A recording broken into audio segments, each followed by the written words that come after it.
Hello lovely people, welcome to the Geek Cupboard, I'm Penge, and welcome to day 14 of the Geek Cupboard's Fes-tea-ve Advent Countdown 2022. So here we are back again with the wonderful T2 Advent Calendar that I've taken to wiggling about at the start of these videos. I'm not quite sure why, but there we go, little kind of wiggle of the calendar. So let's open it up and we shall try to find gigantic T door number 14. And it's right down there, it's right in front of us. And the little gold thing says, have a laugh. Okay. I mean, that's relatively straightforward compared to, say, plant a tree or whatever. That's a little bit more straightforward. I mean, we could do that in one of many ways. I could go and watch something funny on YouTube. I could go and watch one of Dave's videos or go and watch, sitcom clips or somebody doing stand-up comedy or whatever. So I could do that. I mean, there are many ways to have a laugh. There are many ways. I'd like to think that we kind of have a laugh as we play games in the Geek Cupboard. Sometimes we do have a bit of a laugh when things go a little bit all over the place or something terrible happens or I make a ridiculous mistake or whatever. We generally have a laugh. So I think we can kind of tick that off the list, Advent Calendar. Have a laugh. I mean, we might not be having a laugh right now, as I'm not rolling around on the floor chuckling away, but we've got that done. We've got that sorted, I think. I think we can tick that off, Advent Calendar. We're okay for that one. So, okay, I like how this has got ha ha ha ha ha ha around it. A little bit kind of manic laughter going on. But okay, so let's open this up and let us see what tea we have in store for us today. Okay, hang on a second. So it's in a kind of purpley bag. And the inspiring message says, wherever life takes you, bring tea. I mean, I don't think there's ever been anything wiser ever said. That's completely what we should do. Take tea everywhere. You never know when you might need an emergency brew. So flavoured black tea in a bag. Let's see what it is. Go, go, goer. Okay, I like the name. Climb aboard a rickshaw and hit the buzzing streets of Goa. This playful blend boasts a biscuity sweetness that will keep you on the go-go. Okay, so it says there, enjoy with milk and honey. Okay, I'm going to go with the serving recommendations. And it's got in it black tea, cinnamon, cardamom, ginger, orange peel, pink pepper. Okay, I never knew there was such a thing as pink pepper, but okay, pink pepper, natural and artificial flavourings. Okay, yeah, that sounds quite nice. I like the sound of that. So, right, we know what tea we've got to make. Now we need to go to the kettle. And here we are with our lovely freshly brewed cup of Go Go Goa tea, and as per the instructions on the little packet, I've added a tiny drizzle of honey and a little bit of milk as well, which is why it looks like that. So it's a black tea with milk in. I mean, before I added the milk, it was a very, very dark black tea. It was very dark indeed. But yeah, I added the milk and it looks like this. So it looks like a regular cup of tea, as I would say. That's how I'd see a normal cup of tea, because I normally add milk to my tea. So it looks okay, looks like a regular cup of tea. To smell this, though, it does smell very good. It smells very nice. I mean, I can't smell much with it down here. It's not overly strong, but if I bring it closer to my nose and give it a good sniff, it smells very biscuity. It smells quite oaty and a little bit sweet. It smells very nice. I'm quite intrigued as to how this is going to taste. And there is a little bit of a hint of spice, I would say. A little bit of a hint of the spiciness that's in the tea. But mostly it's kind of a biscuity smell, which is okay. I like that. I like biscuits and I like tea. So, a biscuity tea smell, that's quite good. That's okay with me. So here we go. Let's have a taste and see what this tastes like.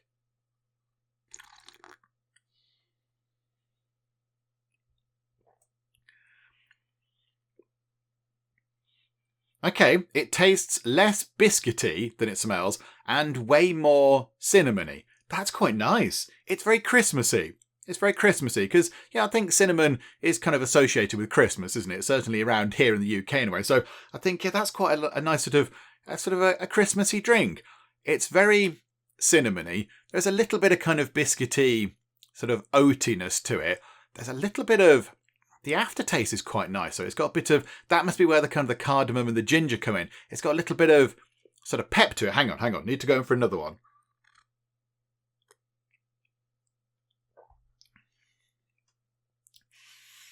Yeah. Okay, yes. It's got a little bit of aftertaste there. So you get the initial sort of hit of sweetness, I would say, possibly from the honey as well, because it's got a tiny bit of honey in. So the honey and the kind of OT flavour make it taste a bit sweet. And then you get cinnamon, which is nice. If you like cinnamon, that's good. I do like cinnamon. So you get a nice kind of cinnamony flavour to go with the sweetness. But then just at the back, just, on the very edges of your taste buds, there's a kind of a little bit of pep, a little bit of fire there from the cardamom and the ginger. That's quite nice. That's really good. Okay, right. This is one of the better ones we've had. I like this a lot. This is very, very good. Okay, do you know what? It's so good I'm having more.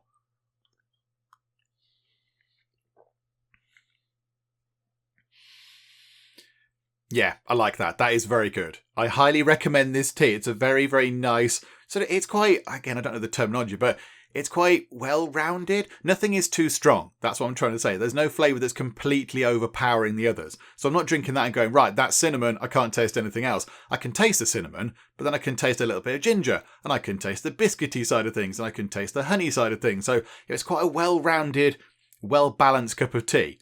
I like that. That's very good. Okay, so we've got a lovely brew. Let's go over to today's question, which comes from Day A, and they say, I wanted to know, were you big into games as a child, and what's your all-time favourite game? Okay, so that last one's quite a biggie, so we'll deal with the first one first. So, I wanted to know, were you big into games as a child? I mean, it depends how you define child, because when I was a child, there wasn't really much in the way of video games because I am old. The first computer I got, my granddad bought it for me, was an Amstrad CPC 464. That's how old I am. We did get a TV tuner with it eventually as well, so I could watch TV on it, which was quite exciting. But yeah, so that was the first ever kind of proper computer I had. And it was all tape driven, all that kind of stuff. But I used to play games on that. I played games on that, and there were some proper classics on that. There was Harrier Attack and Sultan's Maze and Oh Mummy and various other wonderful things. Roland on the Ropes. Oh, Roland on the Ropes. I haven't thought about that in years until that exact moment just then. Wow. So, yeah, that was the first kind of proper gaming machine I had that I think got me into games. Because I don't think really I'd done much with games before then. And then as I became a bit more popular, I got myself a Game Gear. A Sega Game Gear, la-di-da. I didn't go down the Game Boy route, got a Game Gear. And then I got, I had a SNES, and I borrowed a Master System for a while. Borrowed a Master System off somebody, I think, for a bit. But yeah, so I used to sort of dabble about on the Amstrad with doing a few bits and bobs. I kind of fiddle about. I made my first, air quotes, game in that. I coded my own game, which was based on a template of something else I saw that came with the magazine, but I kind of copied some of the code and wrote my own. It was like I'm going to say maze, but it's not really a maze. It was a path. So there was a load of blocked out stuff on the screen. So there was a screen and there was like a big block, and in the middle there was like a path that went around. So it wasn't really a maze because it was just one way through. And then you had a line, and the instant it started, the instant the sort of game loaded, the line would move, and you'd have to use the arrow keys to go through the little kind of passageway and not touch the sides. And if you touch the sides, it went and then put you right back at the start, and it would start again. Because I couldn't work out how to do a menu or anything like that, so it just went boom, you're playing the game, in you go. And then you got to the side, and there's kind of like an orb thing you had to touch, like a round thing. You touch that, and it went and then you kind of won, and then it started again because I couldn't figure out how to work it properly. But yeah, that was the first ever sort of game I ever the first thing I ever programmed, I suppose, which was quite fun. It was quite fun. And then I got my PC. I got a PC sometime after that, so I had the Game Gear, and that was quite fun. But then yeah, the PC. I got the first game I ever bought for my PC, or any PC game I ever purchased, was SimCity 2000, and it had the fancy add-on pack, so it had some sort of it had some more buildings with it, so more building types, but then it had kind of the building designer, so you could make your own buildings, so you could draw them on, and they would appear in the game. That was quite exciting. Because buying that game was huge. I mean, it was really expensive. It was really, really expensive. But I remember getting on the bus and going into town and buying the game, and it felt very grown up. It all felt very grown up indeed. I'd spent a huge big pile of money on my very first game on the PC. And it was SimCity. I love SimCity. SimCity is brilliant. What a great game. So, yeah, but I think at that point, I'd moved away from maybe sort of being a child, as it were, and maybe I'd become more sort of a young adult at that point. So, yes, I was big into games as a child, and then it kind of just carried on. I got a PC, and then it went from there, really. It went from there. But I mean, yeah, I played all sorts when I was a kid. I played all the all the regular things that you would play when you're a kid if you've got access to the snares and the Game Gear and such like. So, Mario and Sonic and all those other ones, lots of other things as well. But all the kind of standard things, all the standard stuff. I remember, again, showing my age here, before we had... Now, I had the Game Gear. Hang on, I'm trying to get it right in my head because it was quite some time ago. I had the Game Gear, but from the local video shop... If you can remember such a thing, if you're young, if you were born in the last 20 years, you might have to ask your parents.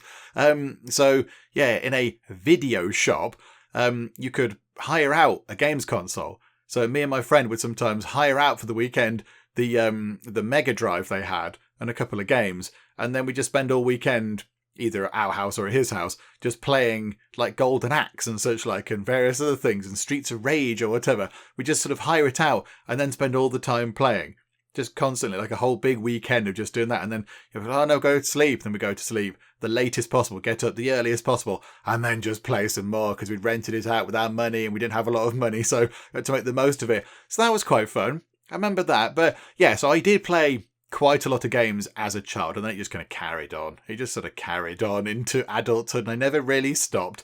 So yes, I was big into games as a child. And then the second question, what is your all-time favourite game? This does get asked quite a bit, and it's really hard to say.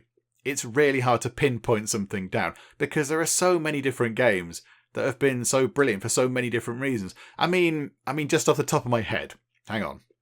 Let me try and think what we've got. So, the Civilization series. We've got that. We've got Mass Effect, Legend of Zelda games. We've got Half-Life and Half-Life 2. Got Portal and Portal 2. Got Super Mario World, Deus Ex and various games from that series. Got Mario Kart, Jeff Cramman's Grand Prix 2, Sonic the Hedgehog, Elder Scrolls Oblivion, Fallout, StarCraft. There are so many more I'm sure that I could name, but they're just kind of right off the top of my head. Just things that I just thought of right then, thinking about brilliant, brilliant games. I couldn't pick one. I don't think I could pick one because they're all different types of game. So you can't really compare, say, Jeff Cramman's Grand Prix 2, which is a Grand Prix simulator from the late 90s, to Mass Effect, because that's like a sort of a more modern shooty game. So that, you can't really compare those two games. But I enjoyed them both. I enjoyed them both a great deal. Could I pick a favourite? I don't think so, because if I thought I'd like to play a racing game, I would have played the racing game. If I wanted to play a shooty game, I'd play the shooty game. So yeah, they're different games in their own right. I don't think you can pick a favourite, really. And yet I played them sometimes at different points in my life, so they have different meanings to me. I have very fond memories of playing Sonic the Hedgehog, the original, and then Sonic 2, and possibly Sonic Chaos. Might have had Sonic Chaos. I remember playing that on my Game Gear when I went on holiday with my parents. So I have these kind of happy memories of, just so we're in the little apartment or whatever in, I don't know where we were, Tenerife and Fuerteventura and Spain or whatever, or Greece. And we were there, and they'd be sort of, sitting about in the apartment, maybe having a few drinks or whatever, and I'd be sort of sat on the Game Gear, just playing. And I have very happy memories of that. It was just kind of, a nice sort of an easier time, just, a less stressful time at that point. And then, I remember playing Half-Life 2 when I'd moved in with Mrs. Penge. We just moved in to our first house. Well, we didn't own the house, we rented it, but previously we had a flat. I remember playing Half-Life 2 when we moved in, when I moved in with Mrs. Penge. Although she wasn't Mrs. Penge then. She wasn't Mrs. Penge. She was Miss, her maiden name. But we were still going out, and we'd moved in. And I remember playing Half-Life 2, and it felt like quite a big sort of thing, because then here I was in a house with my girlfriend at the time, and it was all very exciting, and now I have happy memories of that, and it kind of it links the two together. So I don't know, I don't think I could pick a favourite, because they're all different games, and they all kind of happen at different points in my life. So when I think of them, I think of different things. I think of different things that were happening at that point in my life. So I couldn't really pick one. I mean, Deus Ex does hold a very special place in my heart. I could play that game again and again, and I think of all the games that I've ever played that are kind of like a single player game like that, I think I've completed that more than anything else. I think I've completed that game, it must be at least 20 times, if not more, in all sorts of different ways. Because Deus Ex was one of the first games where you could sort of choose a path through. I'm sure there were other ones as well, but that allowed you to be, going all guns blazing, or going a bit sneaky, or go and do some hacking, or hack terminals, or hack robots to get them to fight for you, and all that kind of stuff. It was one of those. So I completed it in many, many different ways with all the different possible permutations of everything. Because I still think it is a brilliant game, Deus Ex, the original, even though it looks a little bit I say a little bit, it looks awful now. It looks really bad now. And the physics on it are a little bit kind of all over the shop, but it's a really good game. It's a really good game. So, I mean, if I had to pick one, possibly that would be that. But then Mario Kart. I had some of the most fun times with my friends playing Mario Kart into the very, very sort of very wee hours, just, mucking out of Mario Kart and Smash Brothers. And then I think, hang on, but then Civ. I've probably completed more games of Civ than any other kind of game. So any other sort of game like that, so where you'd sort of start a game and complete it to the end in a quicker way, not like a full sort of first-person shooter story, sort of like a strategy game type thing. I've probably completed more games in Civ than I have with anything else. So should that be at the top? So I don't think I could pick an all-time favourite, because it would be doing a disservice to the other ones. I think that would be quite bad. So all those ones I mentioned earlier with, I don't know what I said, Super Mario World and Jeff Cramman's Grand Prix 2 and Oblivion and Fallout and all that kind of stuff and Zelda, all those, and probably some more as well, are all very brilliant games. And I think, they're all my favourites, shall we say. Out of a big pool of them, they're my favourite games. And there's, probably more that I didn't even kind of mention there. But, plenty of games, all brilliant in their own kind of right, all very good at doing certain things and all really good. So there we go.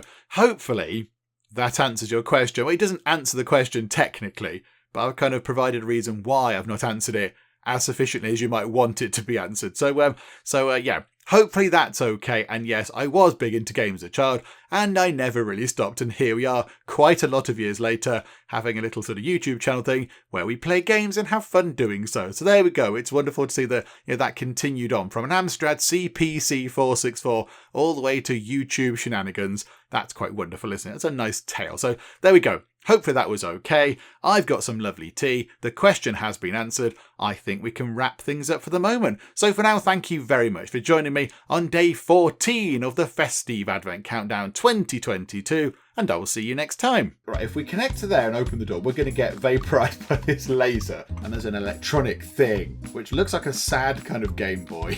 I'm a tiny little sort of stick person in a computer. I can't steer the train as such. And look, we are outside and we're in a gutter. Oh, happy days. Hello, Leaf.